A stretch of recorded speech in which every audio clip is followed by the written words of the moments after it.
मेरा शेर, मेरा जवान बेटा,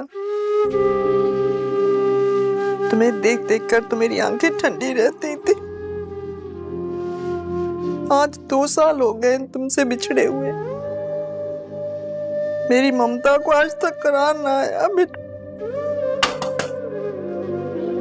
जी वो न्यास का सारा इंतजाम हो गया है। मौलवी साहब बैठे आपका इंतजार कर रहे हैं, कह रहे हैं कि असर का वक्त निकल गया तो फिर फातिहा नहीं हो पाएगी और फिर कब्रिस्तान भी नहीं जा पाएंगे। अब तू मुझे सिखाएगी कि मैंने क्या करना है क्या नहीं करना है? तुझे इस घर में चलता फिरता देखती हूँ ना तो मेरा खून खौलता है।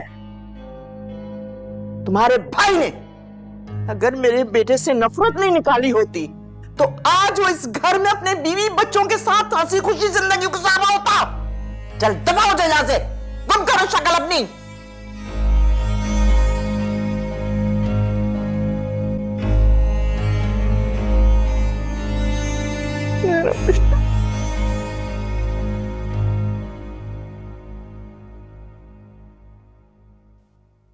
आपने बुलाया मुझे?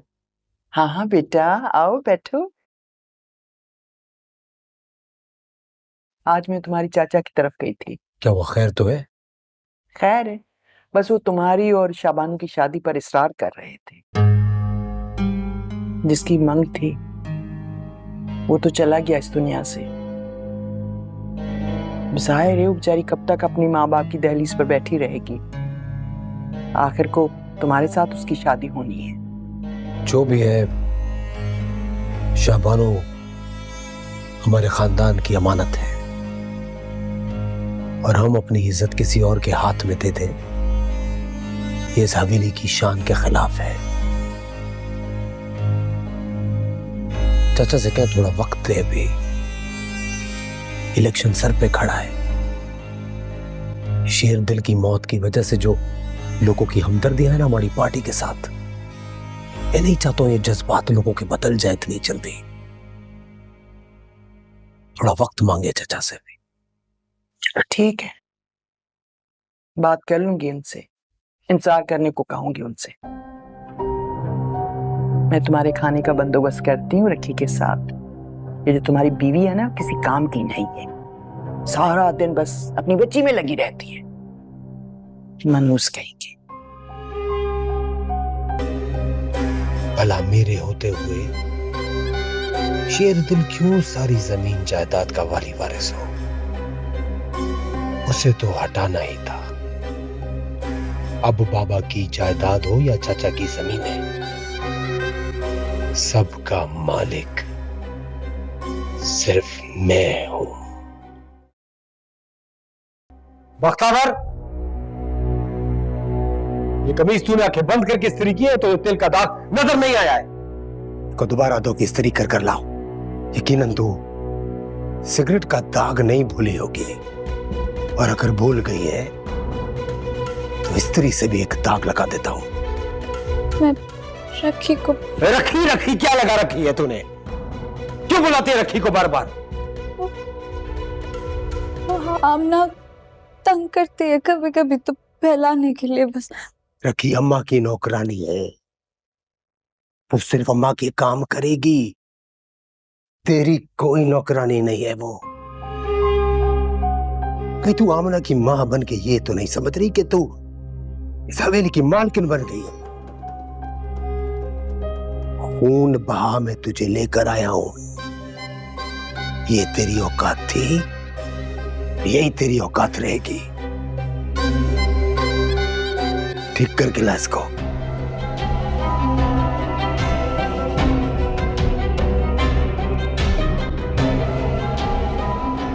बख्तावर, ओ बख्तावर, खुदा जाने किसने इसका नाम बख्तावर रख दिया है। जब से आई है घर में नौसती टपक रही है। बख्तावर! जी जी जी अम्मा। कितनी दफा बोला है अम्मा मत बोला करो। जी जी जी जी जी। कहाँ थी तुम? वो किचन। ठीक है, मेरे बेटे ने खाना आज जमीनों पर मंगवाया है। लेकिन खाना देने कौन जाएगा जी जी? फरीद को आपने मकानों का किराया लेने भेजा है और रखी भी अपने घर वालों से मिलने गई है। हाँ, इतने सवाल जवाब आ गए हैं तुम्हें। तुम जाओगी और कौन जाएगा? जी जी, लेकिन वो आमना अकेली रह जाए। आमना के बहाने हर काम से जान छुड़ाने लगी हो, है ना? अपने बेटे से शिकायत की ना तुम्हारी, तो उसकी ज़बान के साथ उसके हाथ भी चलेंगे। जाओ जाके खाने का बंदोबस्त करो।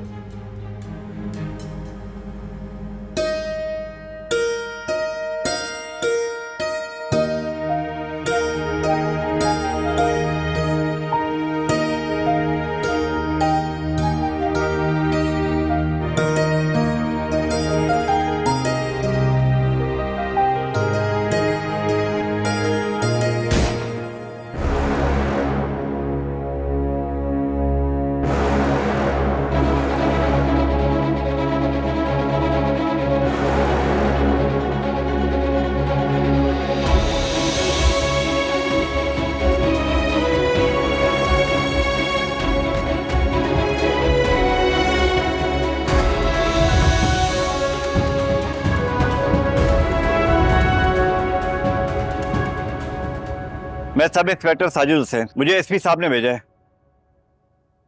मगर क्यों? यहाँ के सारे फैसले तो पंचायत करती है। जी जानता हूँ, मगर ये बात पंचायत तक महदूद नहीं रही। वडेर आशम के वर्षा ने साईं के खिलाफ रिपोर्ट दर्ज करवाई है। रिपोर्ट? कैसी रिपोर्ट? वडेर आशम की कत्ल की रिपोर्ट। साईं की जमीनों पर कत्ल हुआ है। वहाँ 3 लोगों की मौजूदगी के शवाहिद मिले हैं, मगर ना कोई आला कत्ल मिला है और ना ही कोई कत्ल का सुराग। साईं को बुलाइए, मुझे मामले की जांच पड़ताल करनी है। और ये केस इलाके थाने से मुंतकिल होकर एसपी साहब के अंडर में चला गया। वो कराची गए हुए। आप गलत बयानी से काम ले रही है, बुलाइए इन्हें। मैंने कहा ना वो यहाँ नहीं है। अगर आपको यकीन नहीं आ रहा है तो घर की तलाशी ले लीजिए। ठीक है, हम फिर आएंगे। चलो।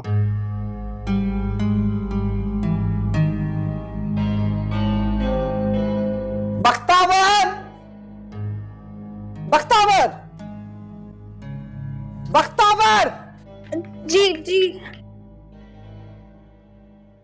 क्या हुआ था जमीनों पर? क्या हुआ था? वडेरा साईं की और एक आदमी की आपस में लड़ाई हो गई थी। जी जी। वडेरा साईं को गुस्सा आ गया तो उन्होंने पिस्तौल निकाली और उसके सर पे तान दी, फिर तो फायर भी कर दिए। 5 मिनट बाद वहां फरीद पहुंचा और वडेरा साईं ने मुझसे चुप रहने को कहा था। मैंने कुछ नहीं कहा। फिर वो लाश कहाँ गई मैं नहीं जानती। मेरे साईं के जाने के बाद मेरे दोनों बेटे कुल जमा पूंजी थे मेरी। ये पहली दफा हो रहा है कि वडेरों के फैसले पंचायत से निकलकर कोर्ट कचहरी तक जा रहे हैं। एक बेटा मैं खो चुकी हूं, दूसरा हरगिज़ नहीं खोऊंगी।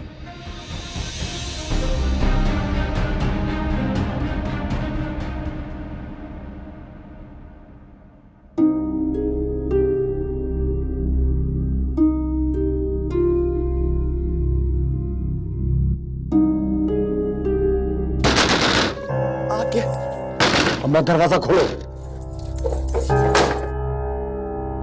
अरे कहाँ रह गए थे? कहाँ रह गए थे? इतनी परेशान मैं सदके कहाँ रह गए थे?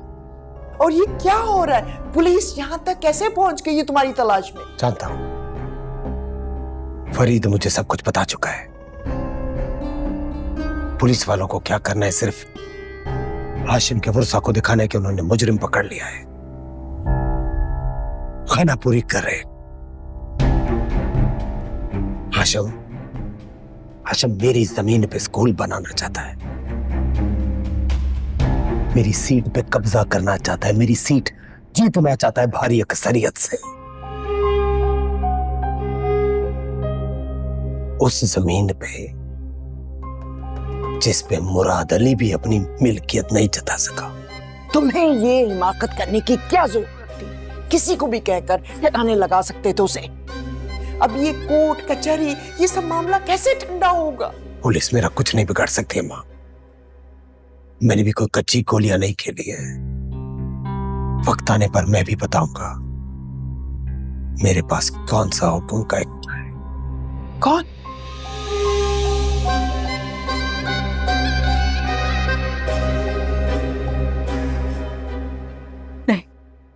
ये झूठा इल्जाम मैं अपने सर नहीं लूंगी। तुम्हारे तो फरिश्ते भी कबूल करेंगे। पुलिस के सामने तुमको इकबाल जुर्म करना है कि हाशिम जमीनों पे उस दिन तुम्हें बेइज्जत करना चाहता था, तुम्हें रुस्वा करके मुझसे अपनी नफरत का बदला लेना चाहता था। मैं वह मौके पे पहुंच गया, उसको मारना चाहता था तो तुमने मेरे हाथ से बंदूक छीनी और उसके सीने में गोलियां उतार दी। ये तुम्हें पुलिस के सामने इस बात का इकबाल जुर्म करना पड़ेगा। खुदा का खौफ कर बटेरा सही, इतना जुल्म ना कर मुझ पर। जुल्म ना कर? तुम्हारे भाई ने मेरे बेटे को कत्ल किया था। तुम क्या चाहती हो, दूसरे बेटे को भी कुर्बान कर दूं? हरगिज नहीं। इसका इल्जाम तुम अपने सर पे लोगी और जाओगी जेल। अरे क्यों नहीं, शौहर है तुम्हारा, बचा लो इससे, चली जाओ जेल। तो क्या हर बार मर्द के गुनाह की कुर्बानी औरत ही देगी? ये आपका तो अपना बेटा है, मेरी बच्ची अभी छोटी है। मैं जेल चली गई, वहां मुझे फांसी हो गई, तो मेरी बच्ची कैसे जिंदा रहेगी? मैं अपनी आंख में से कुर्बान नहीं करूंगी। नहीं। तो फिर मैं इसको मार देता।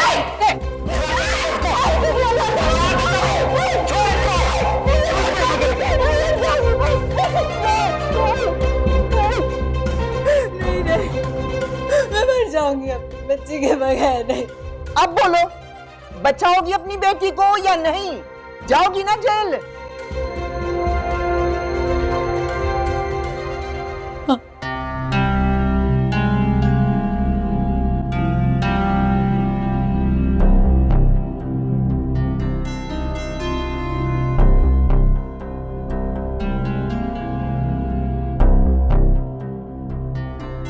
इकबाल जुर्म कर।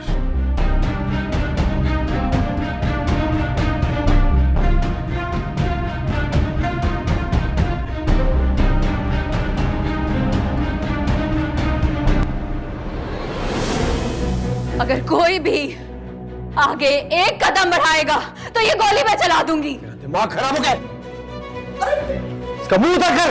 अरे पागल हो गई हो क्या? हमारे टुकड़ों पर पलने वाली हम ही पर गोलियां चलाएगी? चलाने के लिए ही हाथ में उठाई है। अगर तुम दोनों में से किसी ने एक भी कदम आगे बढ़ाया तो ये गोली मैं चला दूंगी। मेरी माँ ने मुझे नहीं बचाया, लेकिन मैं अपनी बच्ची पर आंच भी नहीं आने दूंगी। अब तक मैं सिर्फ ये समझती रही कि ये आमना के बाप का घर है, लेकिन अगर जिसका बाप तेरे जैसा होना, उस बच्ची का यतीम होना ही बेहतर है। मेरी बेटी बख्तावर नहीं है, इसे मैं किसी की भेंट नहीं चढ़ने दूंगी। नहीं वडेरा साई, जुर्म तेरा था, कत्ल तूने किया है तो सजा भी तू ही भुगतेगा।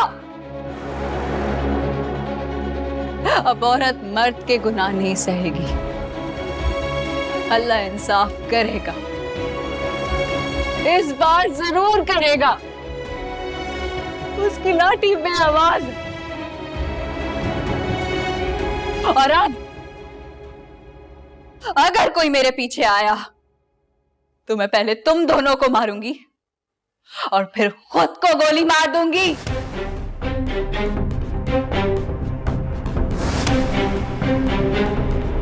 मुजरिम शेर अफगन ने जाती दुश्मनी की बिना पर बडेरा हाशिम को कत्ल किया है।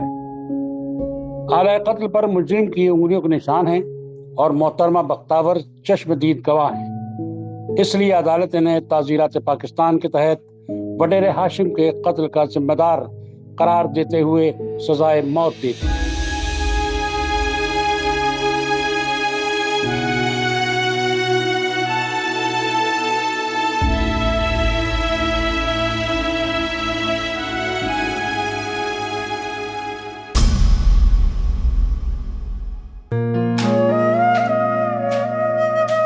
सहर, कितनी देर लगाओगी तुम नाश्ता लाने में? सहर आ गई, एक सेकेंड।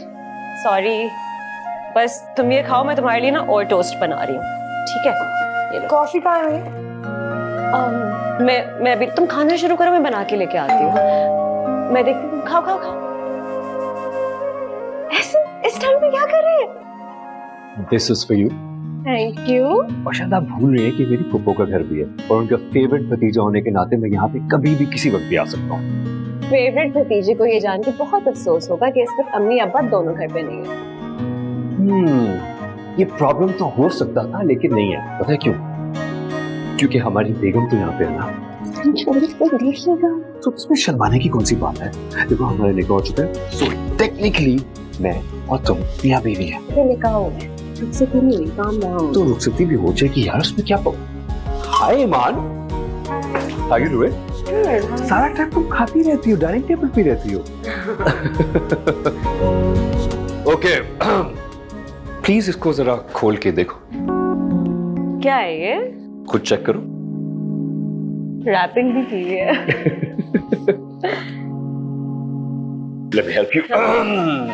ऐसे? ये इतना एक्सपेंसिव फोन अपने लिए नया लिया है? देखो ईमान, जो शरीफ बंदा होता है ना और जो दिन रात काम करता है, वो इतना एक्सपेंसिव फोन सिर्फ अपनी बेगम के लिए ले सकता है। इतना एक्सपेंसिव फोन लेने की क्या जरूरत थी? वो जरूरत थी ना। जितनी बड़ी खुशखबरी मेरे पास है वो मैं खाली हाथ तो नहीं सुना सकता था। खुशखबरी कैसी? Are you ready? बताओ। So basically मेरी कंपनी मुझे कनाडा भेज रही है। मैंने हमारा निकाहनामा और तुम्हारे सारे डॉक्यूमेंट्स ऑलरेडी प्रोसेसिंग के लिए दे दिए। हम रुखसती के फौरन बाद साथ ही चलेंगे। ये तो बहुत अच्छी खबर। Congratulations. Congratulations to you too. अच्छा अभी बात सुनो, इतनी बड़ी खबर मैंने सुनाई है, छोटी मुंह चाय का ही पूछ लो यार। क्या बनाना चाहे? चलो मैं बना के लाती हूँ। बैठो, मैं बना के लाती हूँ। ले आएगी ना? बैठो। कबाब में हड्डी मैं हूँ। Exactly. और थोड़ी सी कामचोर भी हो। बचपन से देख रहा हूँ यार, कभी उस बेचारी की हेल्प कर दिया करो। बचपन से मुझे देख रहे हो और निकाह गैरों में कर ली। तुम कभी भी कुछ भी बोलती हो। वैसे देखो, निकाह तो हो चुका है, अब सेहर मिली गैर थोड़ी है। तुम बैठ के अपना नाश्ता एंजॉय करो, मैं देखता हूँ क्या कर रही है। सेहर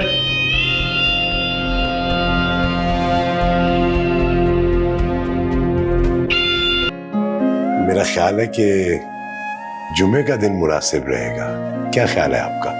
फिर तो तय है, इंशाअल्लाह ताला हम जुमे को ही बारात लेकर आएंगे। इंशाल्लाह। ये ईमान नजर नहीं आ रही, कहीं गई हुई है क्या?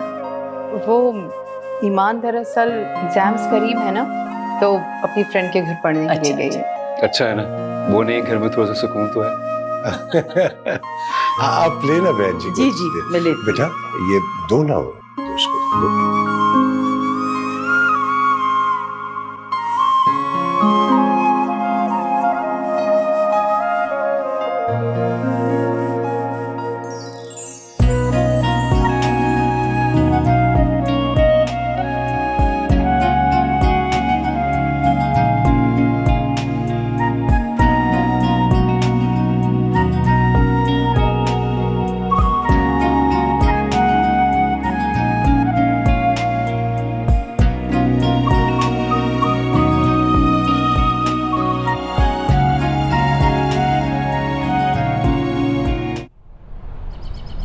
मैं तुम्हारे लिए गिफ्ट लाया हूँ। So sweet. Thank you so much.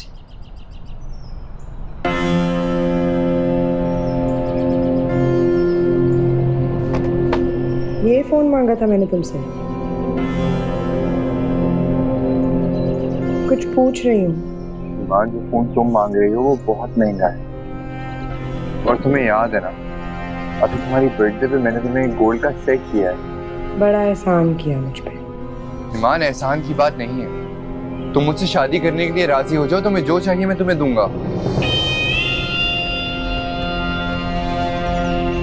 शादी तो मैं तुमसे कर लूंगी, मगर एक शर्त पे। कैसी शर्त? अगर शादी के बाद तुम मुझे कहीं बहुत दूर ले जाओ तो, जैसे कनाडा। कनाडा? वहाँ कनाडा जाने के लिए बहुत पैसे लगते हैं और मेरे पास पैसे नहीं हैं। तुम उसकी फिक्र मत करो, वो सब हो जाएगा ना।